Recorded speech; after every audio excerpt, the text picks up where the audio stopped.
Selamat sore ibu-ibu. Sore Bu. Oh, hari ini senang sekali ya. Hari ini anaknya dibawa semua. Iya.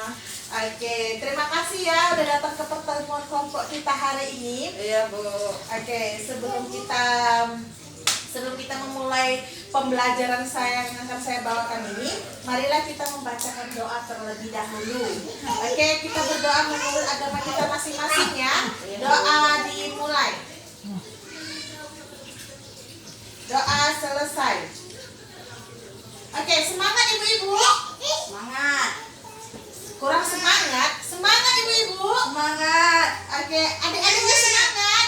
Semangat. Oke, hari ini kita akan belajar tentang cermat meminjam dan menabung.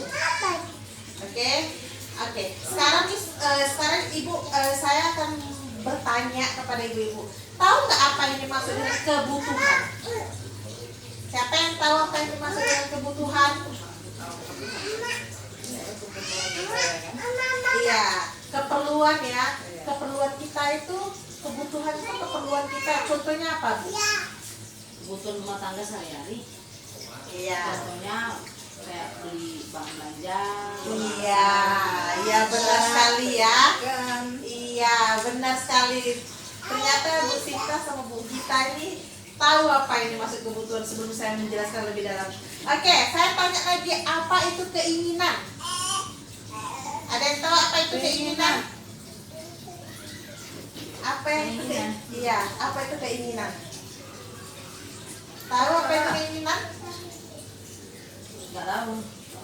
Keinginan itu contohnya, misalnya kita mau handphone baru. Iya, keinginan kita. Itu Kita keinginan menabung. kan?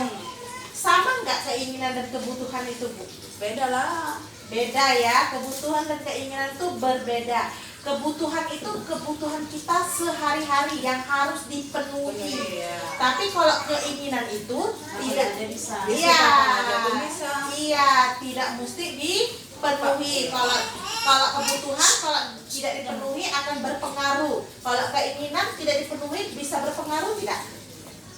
Keinginan sebenarnya Kalau tidak dipenuhi Enggak. bisa berpengaruh tidak? Enggak, bisa Tidak, berpengaruh. tidak. Jadi keinginan itu bisa nanti saja. Kalau kebutuhan itu tidak bisa ya, harus di ininya. Oke. Di sini kita harus ibu-ibu sudah mengendalikan anggaran kebutuhan sehari-hari. Ambil gaji, apa yang ibu lakukan? Setelah kita terima gaji, terima upah, apa yang ibu lakukan? nggak ada. Untuk belanja harus diapain lah, untuk bayar listrik, bayar apa gitu. Iya, oke. Mengendalikan anggaran ini Bu ada dua macam, ada dua.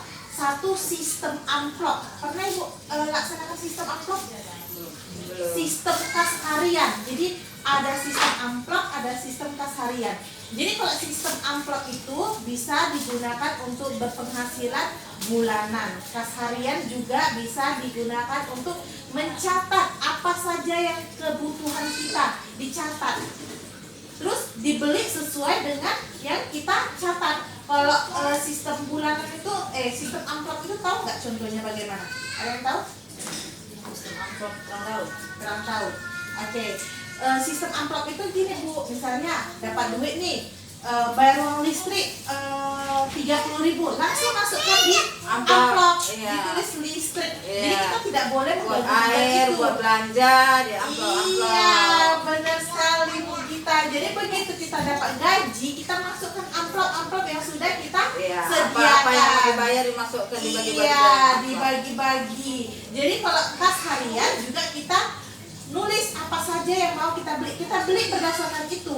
Jadi kita tidak boleh beli berdasarkan yang keinginan kita, sesuai dengan kebutuhan kita. Berarti udah ngerti ya ibu-ibu ya? Ya.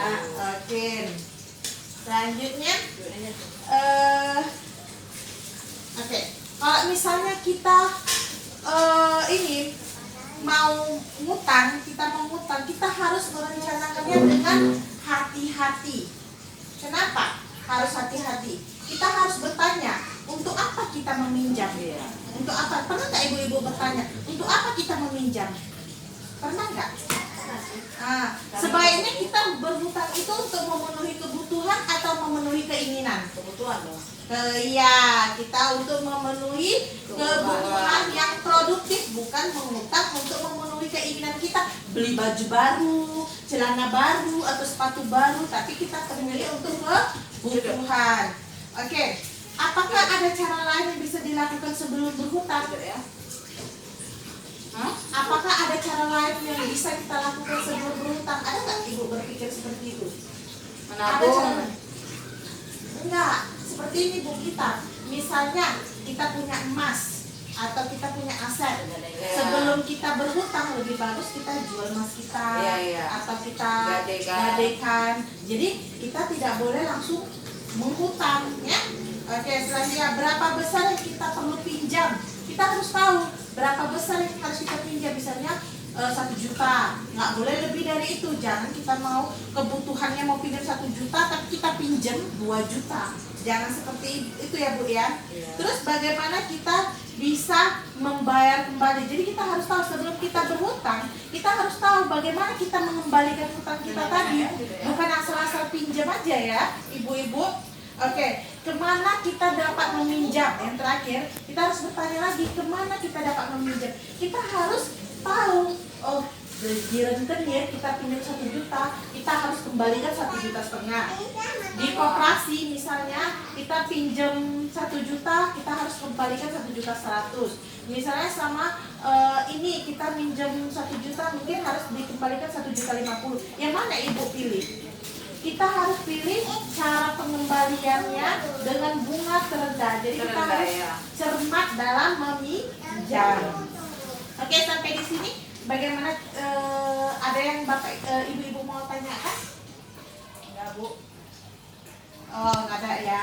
Oke, kita harus menabung secara rutin. Tadi kita udah merencanakan kalau berhutang itu bagaimana, udah tahu semua kan. Sekarang kita harus menabung secara rutin. Misalnya nih dapat gaji 1 juta, kita setelah kita susun ini ke sistem amplop, terus kita sistem ke kas harian, ada sisa nih 100.000. Apa yang ibu-ibu lakukan kalau misalnya sudah kita susun ini ada sisa uangnya 100.000? Kita belanjakan aja, kita belanjakan. Misalnya bisa duitnya untuk menambah-nambah. Atau kita tabung. Yang Bu Gita bilang benar, Bu Sinta. Kita tabung duit kita itu. Jadi kalau ada sisa duitnya itu Jadi bisa ditabung, digunakan jangan keperluan lain. Iya, misalnya ada keperluan mendadak ini Bu. Misalnya anaknya sakit. Jadi kita nggak usah hutang. Kita ambil tabungan kita tadi. Seperti itu ya Bu Sinta ya. Oke. Ada yang mau ditanyakan lagi? Ibu-ibu? Ada ya, ada jelas ya. Oke, sebelum kita mengakhiri kelas kita hari ini, saya mau ajak bapak ibu-ibu untuk seperti memainkan permainan Marina menari Itu. di atas menara. Tahu? Marina menari di atas menara. 1, 2, 3. Marina menari di atas menara. Menara, Marina menari. Oke, terima kasih ya. Saya ucapkan terima kasih banyak atas kehadiran ibu-ibu. Untuk minggu depan kita akan belajar tentang pentingnya gizi dan layanan kesehatan ibu hamil di rumah Ibu Gita. Oke, hari ini kita di rumah Bu Sinta, minggu depan di rumah Ibu Gita. Oke, sebelum kita kembali ke rumah masing-masing, alangkah sebaiknya kita membacakan doa. Doa menurut agama masing-masing. Doa dimulai. Ayo dek, duduk, berdoa.